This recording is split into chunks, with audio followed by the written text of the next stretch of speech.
بسم اللہ الرحمن الرحیم۔ السلام علیکم ورحمۃ اللہ وبرکاتہ۔ محترم سامعین کرام، آج میں آپ کے حضور میں قصیدہ برد شریف کے حوالے سے کچھ اعمال بھی پیش کرتا ہوں اور اس کا دلسوز تاریخ بھی آپ کے سامنے بیان کرتا ہوں، جو کہ انتہائی عجیب اور پر تاثیر تاریخ ہے اس کی۔ سامعین کرام، یوں تو نبی کریم صلی اللہ علیہ وسلم کی حیات طیبہ کے دور سے آج تک لاکھوں شعراء نے آپ صلی اللہ علیہ وسلم کی شان اقدس میں لاکھوں نعتیہ قصائد کہے، اور شاید ہی دنیا کی کوئی ایسی زبان ہو جس کے بولنے والوں میں مسلمان تو موجود ہو، مگر اس زبان میں حضور صلی اللہ علیہ وسلم کی شان میں نعت اور قصیدہ موجود نہ ہو۔ اور صرف مسلمانوں نے ہی نہیں بلکہ ہزاروں کفار نے بھی آپ صلی اللہ علیہ وسلم کی بارگاہ میں ہدیہ عقیدت پیش کرنا اور آپ صلی اللہ علیہ وسلم کی نعت کہنا اپنے لیے موجب فخر اور سعادت سمجھا، اور مسلمانوں سے بھی بڑھ چڑھ کر آپ کی تعریف اور آپ سے گہری محبت و عقیدت کا اظہار کیا۔ اہل ایمان میں سینکڑوں نعت اور قصائد نے مختلف زبانوں میں بہت پذیرائی حاصل کی، بعض کو تو ضرب المثل کی حیثیت حاصل ہو گئی، اور کچھ قصائد ہر مجلس کی دائمی زینت بن گئے۔ لیکن ان قصائد کے درمیان قصیدہ برد شریف کی حیثیت کو ہم قرآنی سورتوں کے مابین سورۃ الرحمن کی حیثیت سے تشبیہ دے سکتے ہیں۔ جس طرح قرآن پاک کی ہر سورت عظیم تر اور مبارک ترین ہے، لیکن سورۃ الرحمن کو اس کی زینت قرار دیا گیا ہے، اسی طرح دیگر تمام نعتیہ قصائد کی عظمت اپنی اپنی جگہ مسلم، مگر ان کے مابین قصیدہ برد شریف کو زینت القصائد کا رتبہ حاصل ہے۔ سامعین کرام، امام بوصیری رحمۃ اللہ علیہ ہے،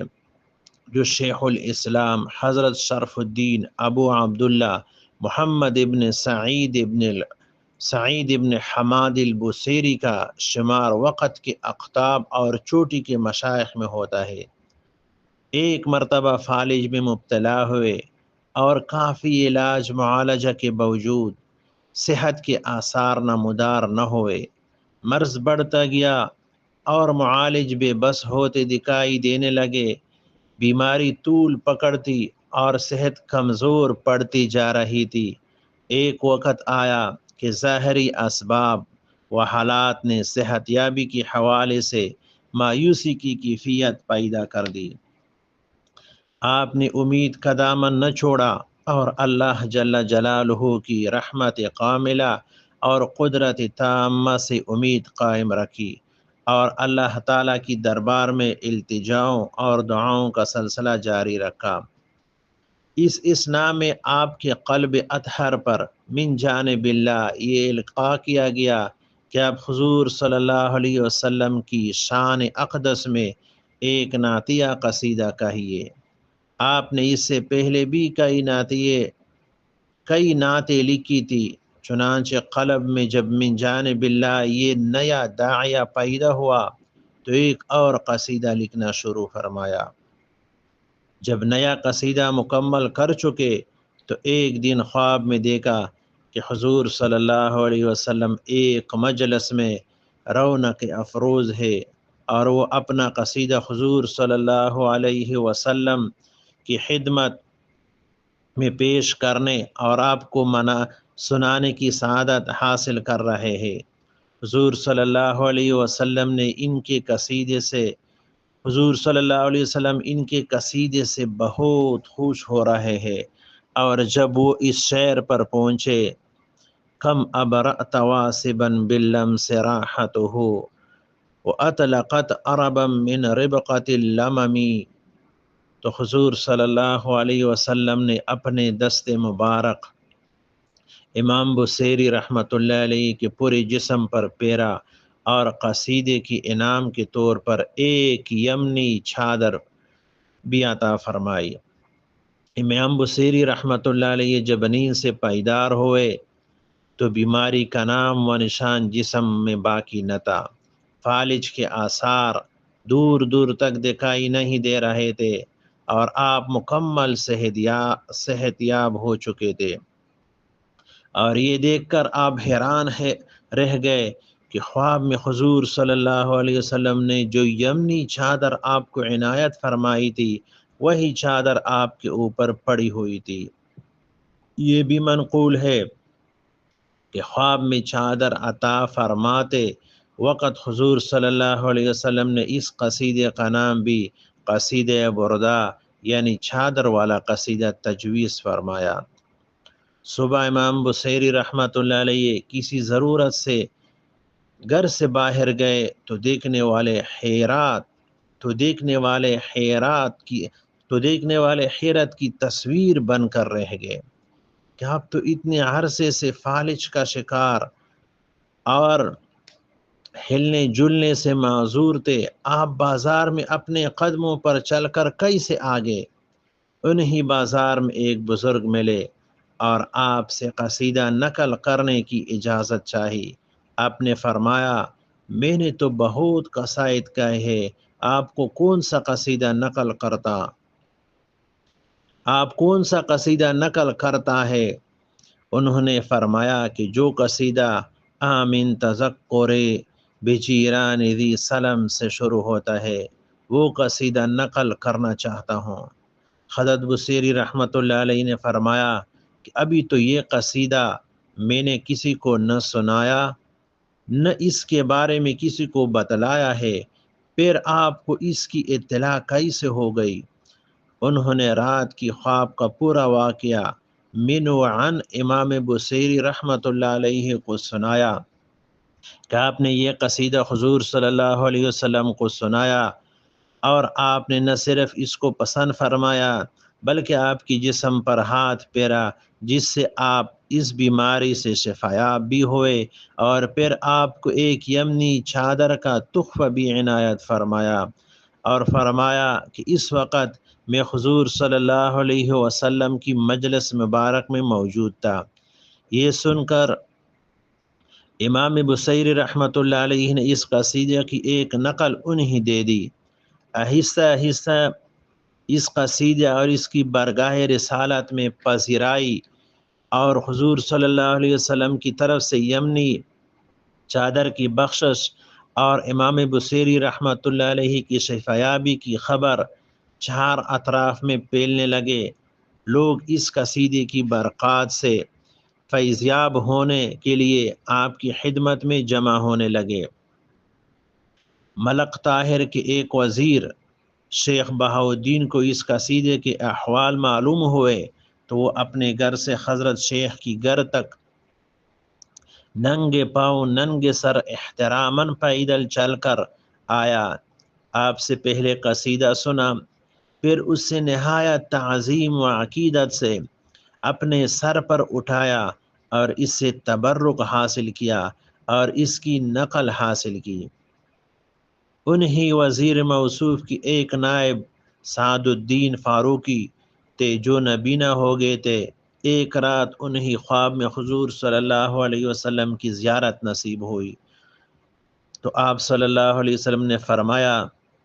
کہ تم وزیر سے وہ قصیدہ لے کر آپ نے آنکھوں سے لگاؤ، تمہاری بینائی لوٹ آئے گی۔ صبح بیدار ہوتے ہی انہوں نے وزیر کے گھر کا رخ کیا اور انہیں حضور صلی اللہ علیہ وسلم کا حکم نامہ سناتے ہوئے ان سے قصیدہ شریف مانگا۔ اس سے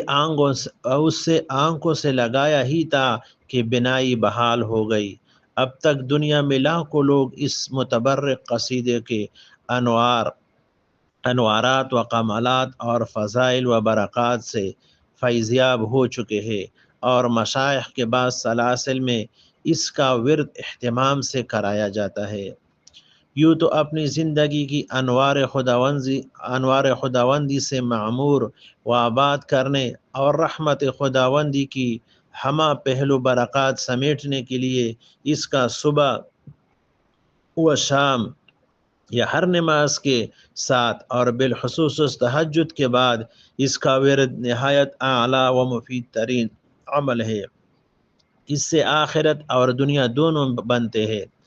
آپ صرف آخرت اور قرب خداوندی کی نیت رکھے، دنیا تو مفت میں حاصل ہوتی رہے گی،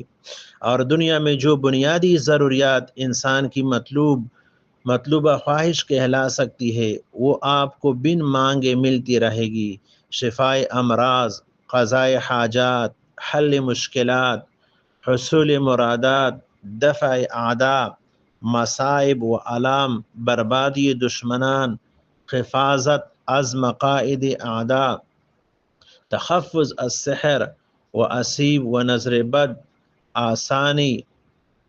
ادائے قرض، تسخیر عمومی، محبت خصوصی اور سینکڑوں دیگر اہم مقاصد زندگی اس قصید مبارکہ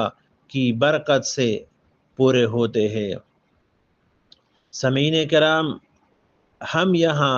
اس کی چند خواص کا ذکر کرنا مناسب سمجھتے ہیں تاکہ اس کی برکات سے کما حق و استفادہ کرنا ہمارے لیے مزید آسان بھی ہو جائے اور مفید تر بھی۔ اس کے خواص و فضائل کو ہم تقریباً الگ الگ آڈیو میں بیان کرتے جائیں گے تاکہ بوقت ضرورت آپ کے لیے اس کا انتخاب بھی آسان ہو اور اس سے استفادہ بھی آسان ہو۔ ان میں سے کچھ خواص یعنی چند مخصوص ابیات و اشعار سے متعلق ہے جو کہ انشاءاللہ تعالی ابھی وہ آپ کے حضور میں ہم پیش کرتے ہیں۔ سامعین کرام، جو لوگ عربی پر عبور حاصل کرنا چاہتے ہیں، عربی زبان پر، اور انہیں اس مقدس زبان کے سیکھنے میں دشواری محسوس ہوتی ہے، وہ اس قصیدے کے پہلے دو ابیات آمین تذکر اور محبت کا کثرت سے ورد کیا کرے۔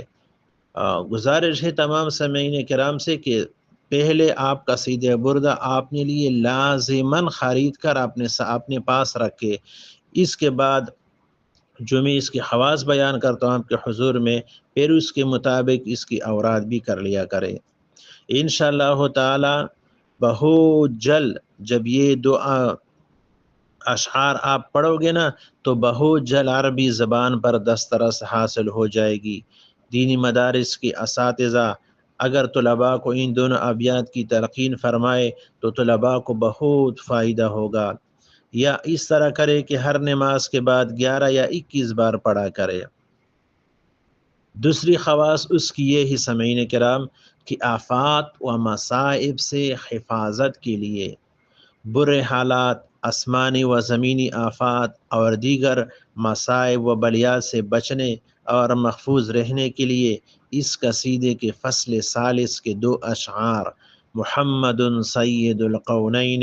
اور دوسرا وهو الحبیب الذی ترجى شفاعته کا کثرت سے ور کرے، انشاءاللہ تعالی ہر طرح کے مصائب سے آرام اور آفات و بلیات سے حفاظت حاصل ہوگی۔ ان دو اشعاروں کو صبح و شام 100 بار اور ہر نماز کے بعد 11 بار ورد کر لیا کریں۔ تیسری خواص اس کی یہ ہے کہ اگر آپ یہ چاہیں کہ حضور صلی اللہ علیہ وسلم کو میں خواب میں دیکھ لوں تو جو آدمی فصل اول کی اس بیت کا کثرت سے ورد کرے، نعم سرا طیفون الی آخرہ، اس سے حضور صلی اللہ علیہ وسلم کی زیارت نصیب ہوگی۔ بالخصوص جمعرات کی رات پہلے آن حضرت صلی اللہ علیہ وسلم پر 100 بار درود شریف بیچ کر پھر اس سے پڑھتے پڑھتے سو جائے تو انشاءاللہ زیارت نصیب ہوگی۔ اور اس طرح اگر آپ چاہیں کہ میرے ایمان کی حفاظت ہو جائے، کیونکہ ایک مومن کی سب سے قیمتی متاع اس کا ایمان ہے، اموال، اولاد اور جان کی حفاظت کے لیے ہم تو درجنوں وظائف پڑھتے اور عملیات کرتے ہیں، سب سے قیمتی متاع کی بھی فکر کرنی چاہیے کہ اللہ تعالیٰ دن بدن اس میں اضافہ فرمائے اور اس سے کسی بھی نقصان اور حادثے سے محفوظ فرمائے۔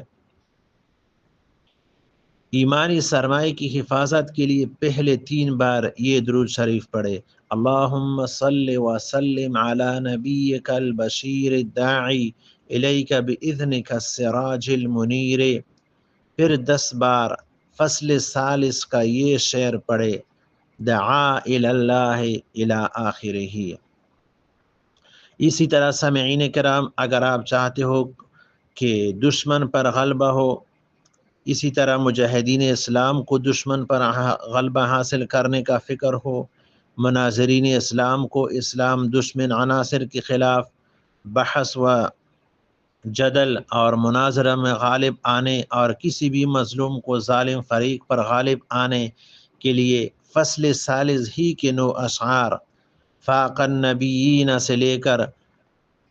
لو ناسبت تک کثرت سے پڑھنا انتہائی مفید ہے۔ مخالف فریق کو بھاگنے اور پسپا ہونے کے سوا راستہ کوئی نہیں ملے گا بفضل اللہ تعالی۔ اسی طرح سامعین کرام، اگر کوئی انتہائی سخت مریض ہو یا جنات کا مریض ہو، تو اگر کسی شخص پر جنات کا سایہ ہو اور اسے جنات کی دورے پڑتے ہو، تو فصل خامس کی 3 اشعار پہلے ان کی دونوں آنکھوں کے درمیان لکھ کے، پھر یہی 3 اشعار نیلے رنگ کے سوتی کپڑے پر لکھ کر اس کی بتی بنا کر مریض آسیب زدہ کو اس کا دعا سنگائے، انشاءاللہ تعالی آسیب زدہ مریض فوراً ہوش میں آئے گا اور دوبارہ اسے کبھی آسیبی دورہ نہیں پڑے گا۔ مریض کے ہوش میں آنے کے بعد ان کی آنکھوں کے درمیان لکھے ہوئے یہ اشعار مٹا دیا جائے۔ اشعار فصل خامس میں سے تبارک اللہ سے لے کر کم ابرأت الی آخرہ تک 3 اشعار ہے۔ اسی طرح شفاء امراض کے لیے یہی 3 اشعار لکھ کر مریض کے بدن پر مل دیا کرے۔ پیچھے آپ پڑھ چکے ہیں کہ خواب میں جب امام بصیری رحمۃ اللہ علیہ نے یہ قصیدہ حضور صلی اللہ علیہ وسلم کو سنایا، تو جب آپ اس شعر کم ابرأت پر پہنچے تو نبی کریم صلی اللہ علیہ وسلم نے ان کے جسم پر اپنے دست مبارک پیرا اور اس مبارک دست اقدس کی برکت سے آپ فالج کی اس شدید تکلیف اور بیماری سے مکمل طور پر شفا یاب ہو گئے، جس کے علاج سے تمام اطباء عاجز آ چکے تھے۔ تو سامعین کرام، آسیب زدہ کو یہی 3 اشعار آیات الحفظ کے ساتھ لکھ کر اور مریض کو حفظ سلام اور آیت شفا کے ساتھ لکھ کر گلے میں بھی ڈالے، انشاءاللہ تعالی دونوں کو اپنے اپنے آزار سے ہمیشہ کے لیے کلی نجات مل سکتی ہے۔ اسی طرح سامعین کرام، بعض بچے انتہائی زیادہ روتے ہیں یا اس پر کچھ اثرات ہوتے ہیں، تو بچوں کو آسیب، مسان، سوکھاپن، نظر بد وغیرہ سے بچانے کے لیے فصل سادس کے 2 اشعار کم جدالت اور کفا کے بالعلم لکھ کر ان کے گلے میں ڈال دے، انشاءاللہ تعالی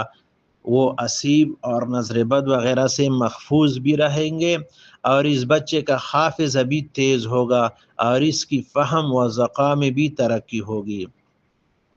اس طرح سامعین کرام، کسی کو سانپ نے ڈسا، تو اگر خدا نخواستہ کسی کو سانپ، بچھو یا کوئی اور زہریلا جانور کاٹ لے، تو اس کا زہر ختم کرنے کے لیے گلاب اور زعفران سے قصیدہ بردہ کی پوری 9ویں فصل یعنی حدمتہ بمدیح سے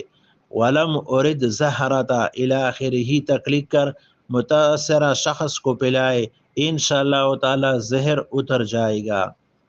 اس طرح قضاء حاجات، آپ کو کوئی مشکل پیش آیا تو یہ حل مشکلات کے لیے 2 رکعت نفل قضاء حاجت پڑھ کر پہلے 100 بار حضور صلی اللہ علیہ وسلم پر درود شریف بھیجے، پھر فصل عاشر کے پہلے 3 ابیات یا اکرم الخلق سے لے کر فإن من جودک الی آخرہ تک 100 بار پڑھ کر اللہ کی بارگاہ میں گڑ گڑا کر حضور صلی اللہ علیہ وسلم کے وسیلے سے دعا مانگے، اور جب دعا سے فارغ ہو تو ہاتھ اٹھاتے ہوئے آخر میں 11 بار کامل عقیدت کے ساتھ درود شریف پڑھ کر آمین کہے اور ہاتھ چہرے پر پھیر لے۔ قضاء حاجت میں یہ عمل اکثیر کا درجہ رکھتا ہے۔ اسی طرح سامعین کرام، اگر دشمن کا خوف ہو یا حاکم ظالم کا خوف ہو، یعنی اگر کسی آدمی کو دشمن کی طرف سے کسی شدید نقصان یا قتل وغیرہ کا اندیشہ ہو، یا کسی افسر حاکم وغیرہ کی طرف سے ناروا ظلم کا اندیشہ ہو، تو اڑتے بیٹھتے قصیدہ بردہ کی فصل ثالث کا یہ شعر پڑھتا رہے، دعا الی اللہ الی آخرہ، انشاءاللہ اس کا کوئی دشمن اس سے ضرر نہیں پہنچا سکے گا، اور ظالم حاکم چاہنے کے باوجود اسے کسی مشکل سے دوچار نہیں کر سکے گا۔ اسی طرح سامعین کرام، اس قصیدے کی فصل ثالث کی آخری 7 اشعار فَإِنَّهُ شَمْسُ فصل سے آخری فصل تک صبح و شام 11 بار پڑھنا تسخیر عمومی کے لیے نہایت مفید ہے۔ حکماء، وکلاء، عاملین سے تعلق رکھنے والے اور دیگر لوگوں کو اس سے بہت فائدہ ہو سکتا ہے۔ اور اسی طرح سامعین کرام، طاقتور سے طاقتور دشمن پر اگر آپ چاہتے ہو کہ غلبہ حاصل ہو جائے، یعنی اگر کسی مضبوط سے مضبوط ترین دشمن سے پالا پڑ گیا ہو اور اس کا مقابلہ کرنے کی تاب نہ ہو، یا حالات و حوادث پہ در پہ اس طرح حملہ اور ہو کہ ان سے نکلنے کی کوئی تدبیر سمجھ میں نہ آئی ہو، یا ماتختوں اور دوستوں اور عزیزوں کی طرف سے محبت و الفت کی بجائے ایذا و تکلیف کی گرم آنچ آنے لگ جائے، تو قصیدہ کی فصل ثامن کی یہ 3 اشعار ورد زبان کر لے۔ ومن تقن سے لے کر احل امتہ تک انشاءاللہ تعالی بڑے سے بڑا اور مضبوط سے مضبوط دشمن بھی پڑ جائے گا اور شکست کھا جائے گا۔ مجاہدین اسلام ان اشعار کی برکت سے دشمنان اسلام کی صفت چیر سکتے ہیں۔ تو سامعین کرام، آج اتنا ہی ان کی خواص کافی ہے۔ انشاءاللہ تعالی آئندہ ویڈیو میں اس کی مزید خواص بیان کر لیں گے۔ تو اگر ویڈیو پسند آئی ہو تو لائک کر کے اور شیئر کریں اپنے دوستوں کے ساتھ، اور مجھے بھی اپنی نیک دعا میں یاد رکھیں۔ والسلام علیکم ورحمۃ اللہ وبرکاتہ۔